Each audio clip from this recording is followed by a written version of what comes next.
పంజాబ్‌లో ఓడిపోతానని నమ్మకం వచ్చేసి గోవా మీద పడ్డాడా కేజ్రీవాల్ చూడాలి.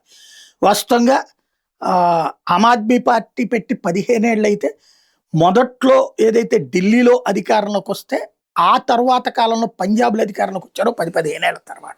ఇప్పుడు పంజాబ్‌లో గూడా సర్వేల ద్వారా చూస్తుంటే గెలుపు దెబ్బతినే పరిస్థితే కనబడుతుంది. అందుకోసమనినే కాక్రోచులు ముందు పెట్టి దేశవ్యాప్తంగా ప్రభుత్వ వ్యతిరేకత సృష్టిస్తే, క్రిందటిసారి రైతుల వ్యతిరేకతని, రైతుల ద్వారా ఉద్యమం ద్వారా వ్యతిరేకతని సృష్టించి ఆ ఇంపాక్ట్‌తో పంజాబ్‌లో గెలిచినట్టుగా ఇప్పుడు యువతరపు ఇంపాక్ట్ చూపెట్టి పంజాబ్‌లో మళ్ళీ అధికారంలోకి వద్దాం అనుకుంటున్నారు.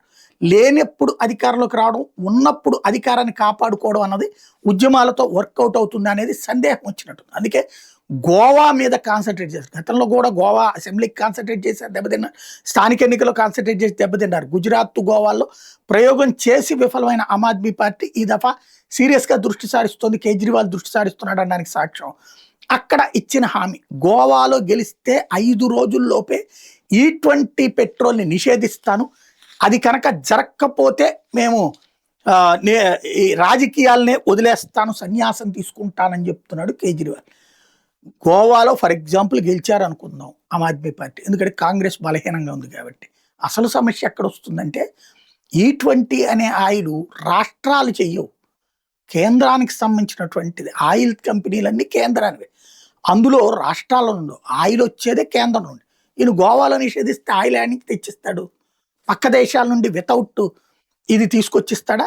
సాధ్యం కాదు కదా. ఈయన ఏమన్నా ప్రత్యేక చక్రవర్తి, సర్వం సహ చక్రవర్తి, భారత్ సార్వభౌమాధికారానికి వ్యతిరేకంగా గోవా రాష్ట్రాన్ని సపరేట్గా చూస్ చేసి విదేశాల నుండి తీసుకొచ్చి పెట్రోల్ని నేరుగా తీసుకొస్తాడా? సాధ్యమవుతుందా?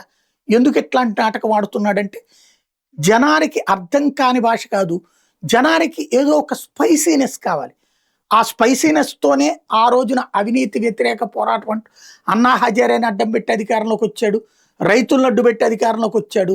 ఇప్పుడు విద్యార్థులను అడ్డుపెట్టి అధికారాన్ని అందుకోవడానికి ఆడుతున్న జూదం.